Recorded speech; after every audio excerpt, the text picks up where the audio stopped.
Wait a minute. What? What is going on?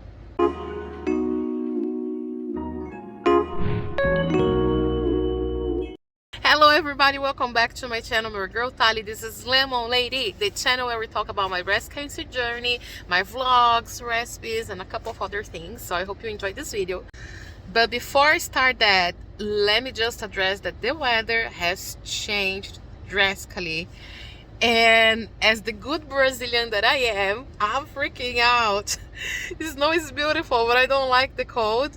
And it's just so much more work and with the kids and everything to get everybody ready, to get out of the house and all of that. Oh, and the days seem to be much shorter because it gets dark really early. And it's just cold. Oh my gosh, I'm freaking out.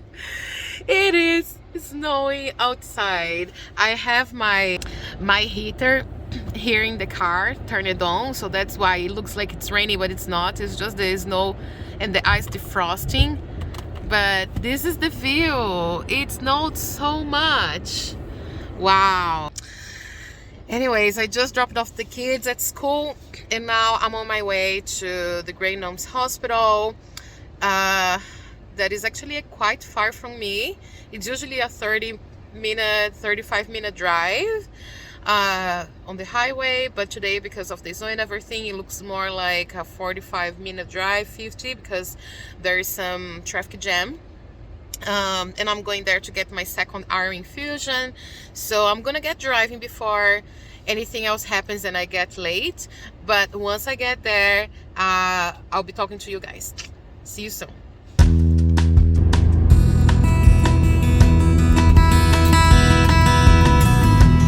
So here I'm going for my second iron infusion, but since the day I've recorded this video, I've also gone for the third dose. I just need one more dose to finish the iron infusions.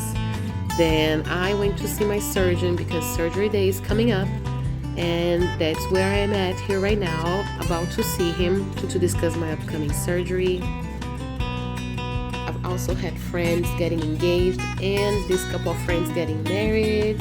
Congratulations, guys. And then we are back to our cancer journey. So here I'm again at the Cross Cancer Institute. I'm about to get my immunotherapy. So it's at the same place where I get chemo. It's the same procedure, but it's easier.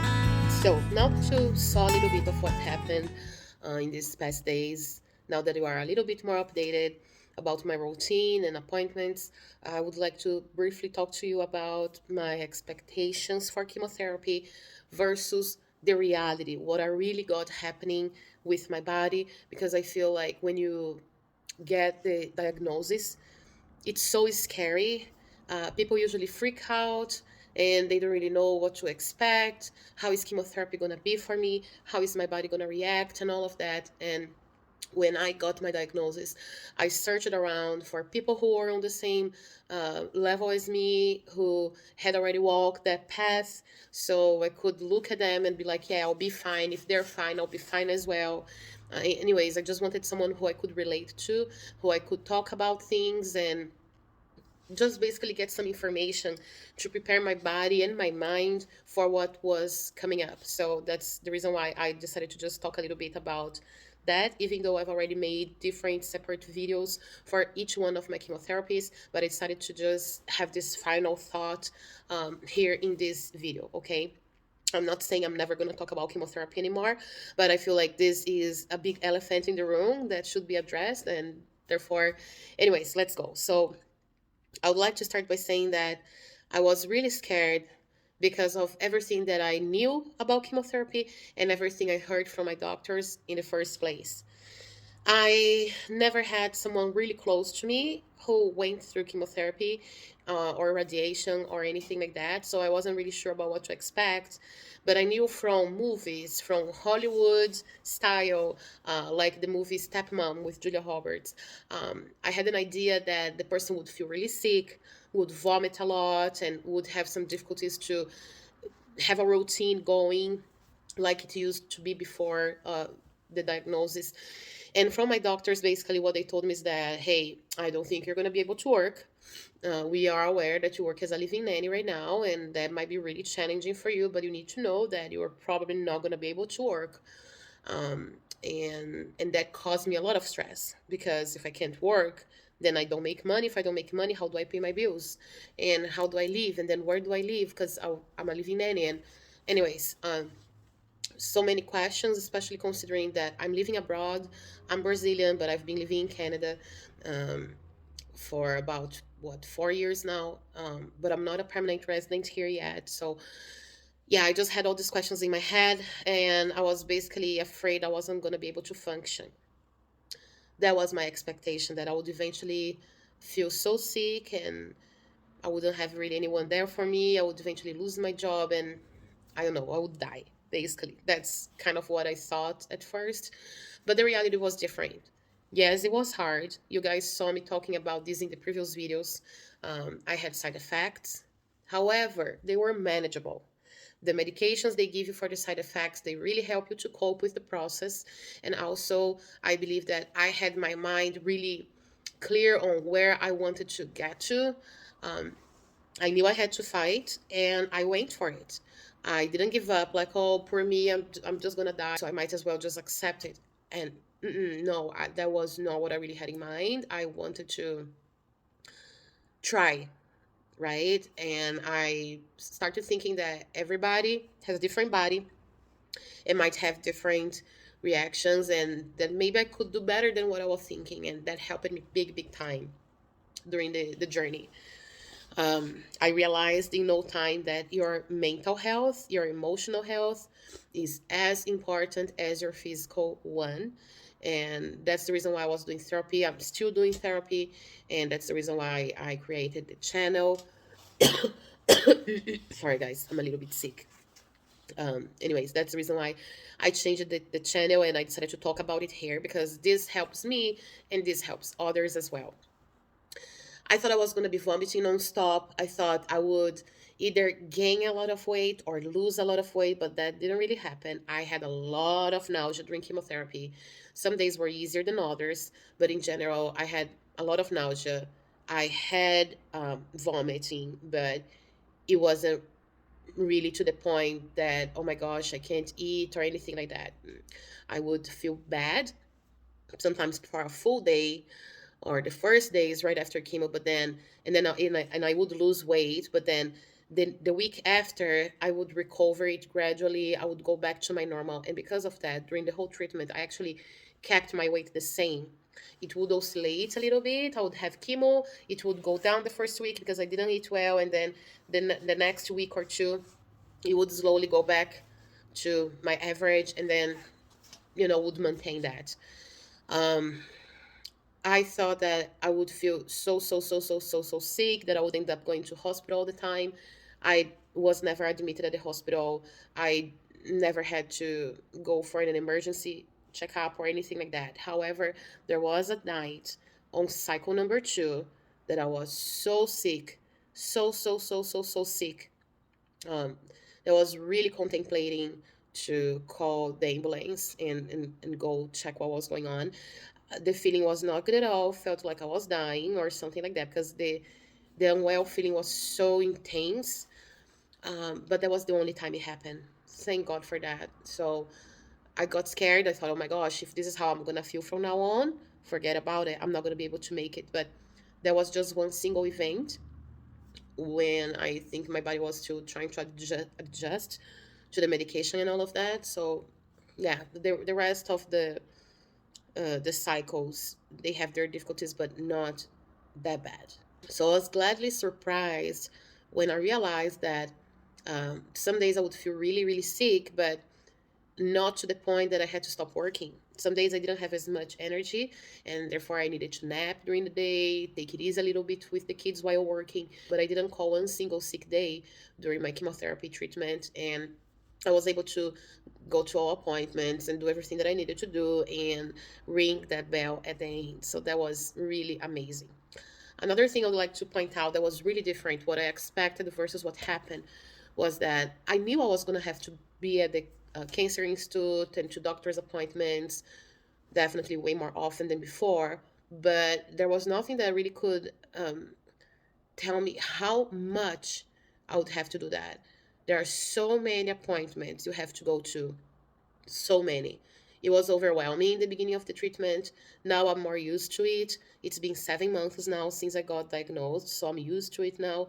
But it's really so many appointments. So that was a little bit different what I expected versus what reality looked like.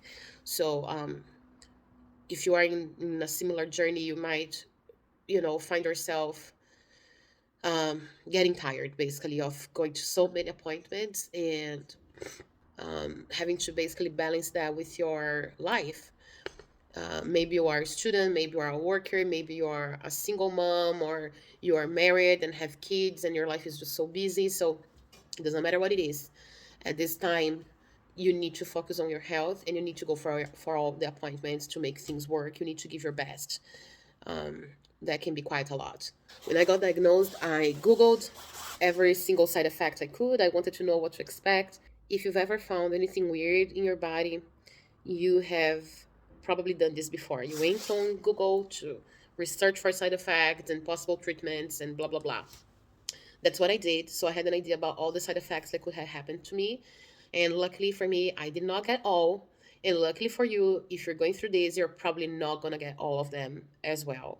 Um, you will get some of them. Maybe some will be more intense or not. Some days will be better, others not as much. But in the end of the day, I believe that you can be strong enough to fight it if especially you are mentally prepared for it, if you keep a positive mindset, if you continue smiling, if you continue doing something that gives you joy, if you are surrounding yourself with positive people, if you don't have people close to you, maybe create a channel on YouTube or do some therapy.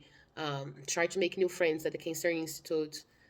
You need to fight for yourself. Pray, connect to God somehow or to whatever you believe, and then you should be fine.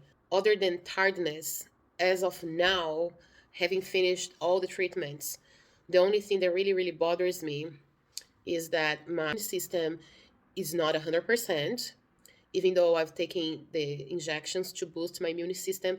As you guys can tell, I have a cold right now. It might be even a sinus infection, I'm not fully sure. The weather has changed. It's too cold for my Brazilian body. I know that, but still, I feel like my immune system has not been really the same, and it's probably going to take a while for it to recover because I'm still on treatment. And another thing that bothers me that I expected that wouldn't happen, but it ended up happening, is a little bit of neuropathy. So, neuropathy is basically when chemo reaches your nerve cells and they cause some sort of damage. So, you have some tingling, you feel needles and pins somewhere in your body, or you don't feel that part of the body very well anymore, you lose sensation. So that's what happened with these three fingers right here. I feel them, but not 100% as before. They feel weird. They feel like, how can I explain? For example, if your hand is sleeping and it just has a weird sensation to it. So that's a little bit how I feel with these fingers, and that's something I wasn't expecting to happen. I was hoping it wouldn't, but it did. Now, neuropathy can be something temporary or permanent. Maybe along the next weeks or even months, this sensation is going to decrease and then go back to normal, or it might stay this way. I'm not sure what's going to happen, but I feel like for everything that could have happened, I did well. I survived. I finished chemo, and hopefully, I'm not going to have to go back to it. What's going on in my life right now is I continue going to the chemo center to do the same procedure, however, to get just one of the three medications I was taking before. And this is called immunotherapy. So it's like when you're getting a vaccine for COVID or something else. Basically, that medication teaches your body how to fight the disease by itself. So just in case I still have some cancerogenic cells in my body, or I'm stage 4 or anything like that, then by receiving immunotherapy, I'm teaching my body to fight it so it doesn't spread, it doesn't grow, and I have more quality of life for a longer time. I'll be doing 17 cycles of immunotherapy, and I therefore still have half of the path to go. I'm going to be on immuno until I believe May of next year. But that's way better because side effects are pretty much non-existent for immunotherapy, and the process is also much faster. I go to the Cross Cancer Institute, but I don't have to be there for 4 hours like before. It's just about 45 minutes, 1 hour now. So this makes my life easier. And yeah, basically, what I wanted to say is that you are never going to know 100% what you're going to have to go through on chemo until you actually do it, until you cross the bridge, because each body is a different body. But if you get some information that might prepare your mindset a little bit for what can come up, and that can be really helpful. It would be very scary for me to go on this journey without any information, or misinformation. So I advise you to research. uh, don't think that, oh my gosh, the worst scenario is going to happen to me. Like, no, just take a look at all the possibilities, but then calm yourself down and wait until you're actually in the active treatment to see how your body is going to react. Keep a positive mindset, and hopefully you're going to be able to ring that bell just like me. And for those of you who are not out on a cancer journey, who have never been on a cancer journey, but they are still here watching me because you're rooting for me, you want to have updates from me, I just want to say thank you so much. I really appreciate it. I hope you guys liked this video. I'm sorry it took this long. I'll come up with another video very, very soon with the rest of the updates. Otherwise, this video would be too long to watch. But yeah, that's it. You guys are here in my heart. I hope I'm in yours. And I'll see you in my next video. Bye.